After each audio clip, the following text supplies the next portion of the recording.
Hi, this is my second video on optimization problems in calculus, and we're going to take a look at them and see how some additional problems can be done.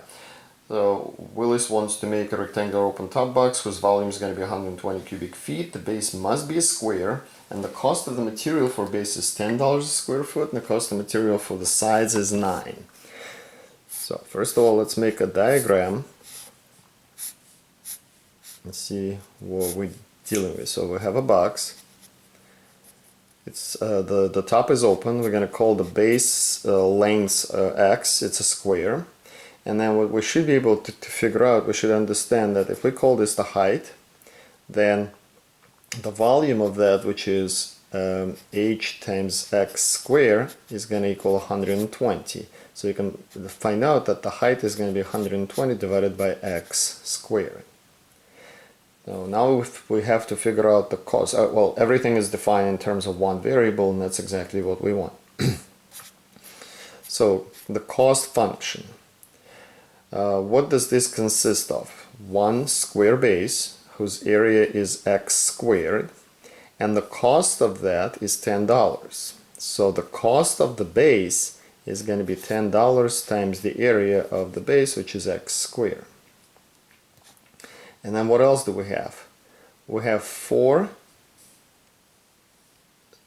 sides whose area is going to be this times that, right? So it's going to be 4 of them times x times 120 over x squared, and the cost of that is $9, right? So $10 per square foot here, which the area here is x squared, $9 times the area here, but you have 4 of them. So when you simplify all that, you're going to get 10x squared plus 4,320 over x. And now we differentiate, as we always do with these problems, and it's going to be 20x minus 4320 divided by x squared, which we need to bring it to a common denominator because we're going to be setting it equal to 0.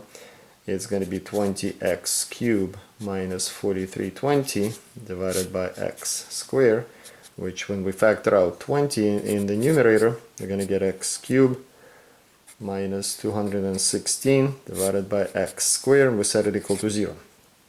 So our critical values here are going to be, first of all, 0, which makes the denominator 0, and it's also going to be 6, which is the only value that's going to make the numerator 0. We cannot use 0 because it's not going to make any sense. Let's find out what's going to happen at 6. So the derivative of the cost function is going to be negative to the left of 6 and positive to the right of 6. That means it's the minimum. So the dimensions that you're going to get, the dimensions for the box are going to be 6 feet by 6 feet, that's the bottom, and then you can figure out the height, and it's going to be 3 1/3 feet. What is going to be the cost of that box? You're simply going to take the value of x that we found and substitute that into the cost function, and I'm not going to go through all the little details. It's going to be $1,080, the cost of the minimum cost of that box. All right. Next problem. Find the point on the curve of y equals x squared so that the distance from it to the point negative 3, 0 is the shortest. So we have our graph of x squared. It's a point negative 3, 0, and you can go to different points and you want to find the closest one. So what we're going to do here, we're going to need to figure out the distance formula. So the distance formula here is going to be the square root of x minus negative 3 squared, right? X minus x coordinate plus, and then it's going to be y minus 0 squared. But we have two variables, we don't like it. So what are we going to get here? Well, if you continue with this, that's going to be x plus 3 squared. Here what we know is that that's y essentially, but y is actually x squared. So we're going to replace that. So it's going to be x squared squared. So what we're getting here is going to be square root of x plus 3 squared plus x to the fourth, and when we simplify all that, you can check my work, but it's going to be the square root of x to the fourth plus x squared plus 6x plus 9. So this is the formula for the distance. So we're going to take the derivative here. The d prime of x is going to be, it's going to be 2 square root of x to the fourth plus x squared plus 6x plus 9. And the numerator is going to be 4x cubed plus 2x plus 6. We're going to set it equal to 0. It's not the simplest one to figure out. Obviously the denominator cannot equal anything that's going to make it 0. We certainly have some restrictions for negative values, but we'll see if we get any problems. The numerator, this function here, you can easily play with numbers and figure out that it's going to have a solution when x is -1, right? You can verify that. That's the only real solution that this polynomial will have. If you actually try to work with that and try to figure out any additional solutions, they will be complex numbers and they're not going to interest us. Okay, so -1 is the only point that we're going to check. So -1 d prime. By the way, we're not going to have any issues with -1 in the denominator. This radical will have a positive number there, so it's not an issue. And what we're going to do here is we are going to check, and we will see that there's going to be negative here and positive here, the signs of d prime, which means it's a minimum. Okay, and our point is going to be -1, and then you substitute that into the function. -1, 1 is going to be our answer.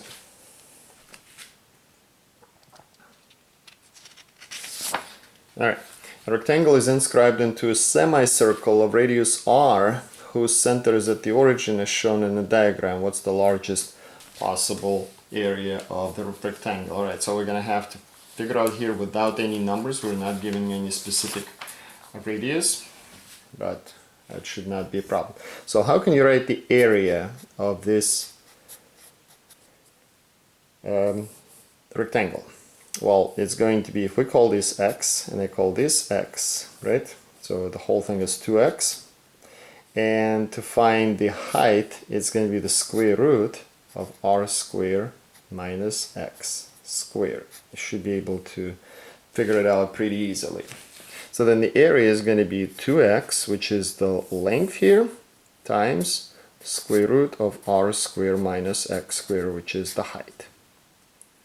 Okay, again, the base here is, we go with, this is the origin, so it's x this way and x that way, so it's 2x total. And from this right triangle here, you can figure out that if this is r, then this is going to be square root of r squared minus x squared. So differentiate.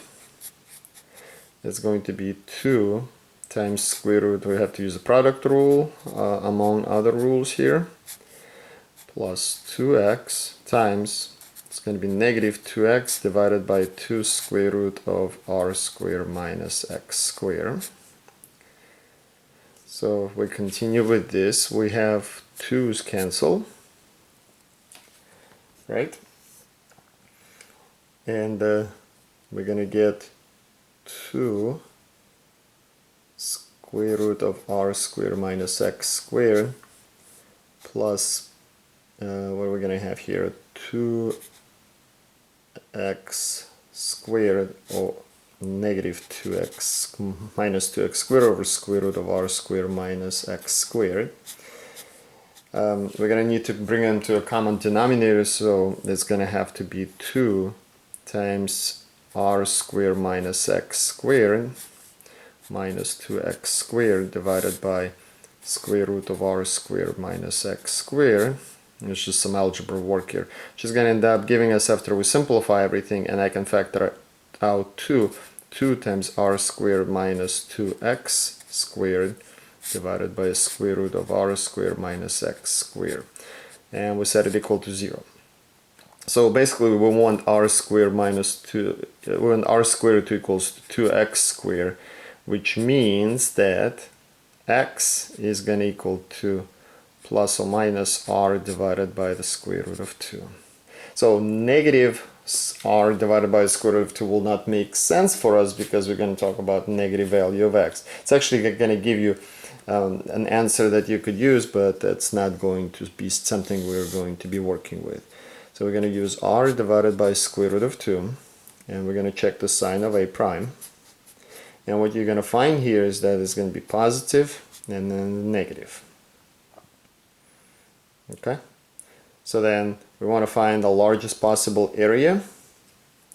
And then that's going to be all you're doing is substituting this value here. So we're finding a of r divided by the square root of 2, which is going to be 2r divided by the square root of 2 times the square root of what are we going to get here?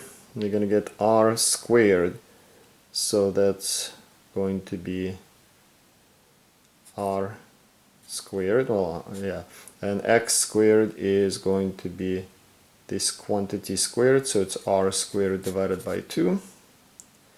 Okay, and all in all, after you simplify it, I don't want to go through this algebra here, it's going to give you r squared, so that's the maximum possible area. Okay, this next problem here is also a common one. The rectangle is inscribed in a right triangle whose hypotenuse has its endpoints at 12, 0 and 0, 9, and we have to figure out the largest possible area of the rectangle. The first thing we're going to need to do, we need to write the equation of that line. Without going through too many details, you should be able to figure it out. If you're taking calculus, it's negative 3, 4x plus 9.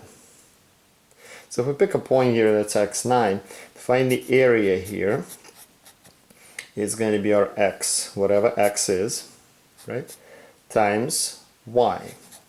X times y, right? That's pretty simple here. But y is this expression because remember, we need everything in terms of one variable. So x times negative 3/4 x plus 9, which is going to give you negative 3/4 x squared plus 9x. So we are going to differentiate that. So a prime is going to be negative 3/2 x plus 9. Set it equal to 0 is going to give you one critical point, which is going to be 6. So we're going to make a number line, a prime of x, 6. We will see that the sign is going to be positive and negative, so it's a maximum.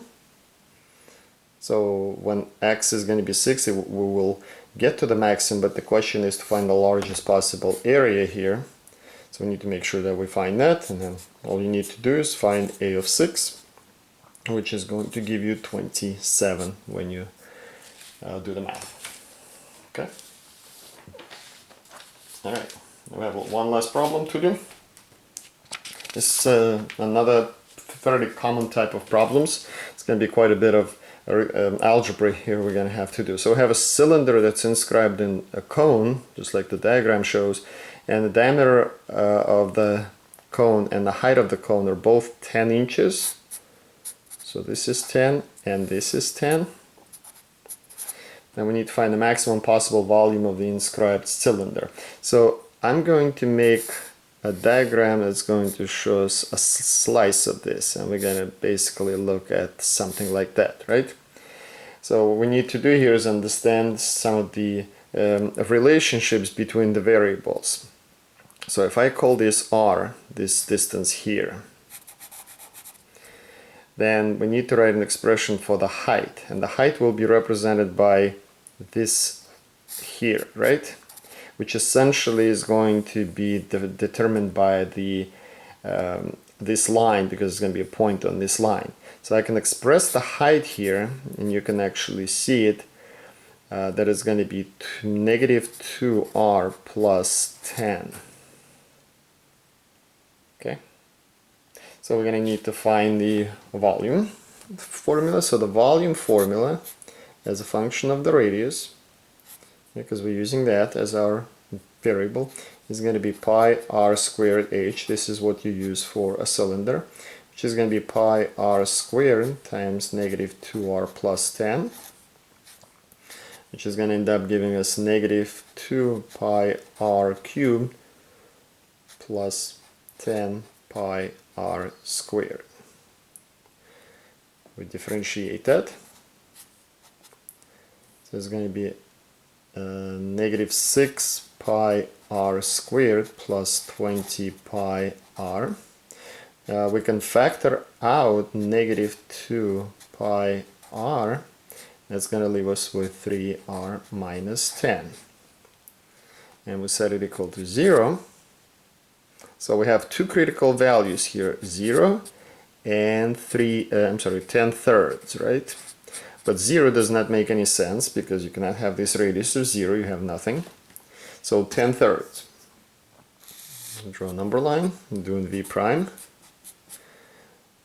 10 thirds. We check the signs. It's going to be positive here and it's going to be negative here.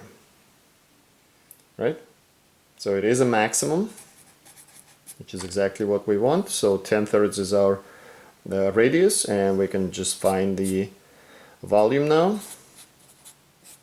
And without going through all the computations, this is going to give you 1000 pi divided by 27, which will be the maximum possible volume of that cylinder. And that's it.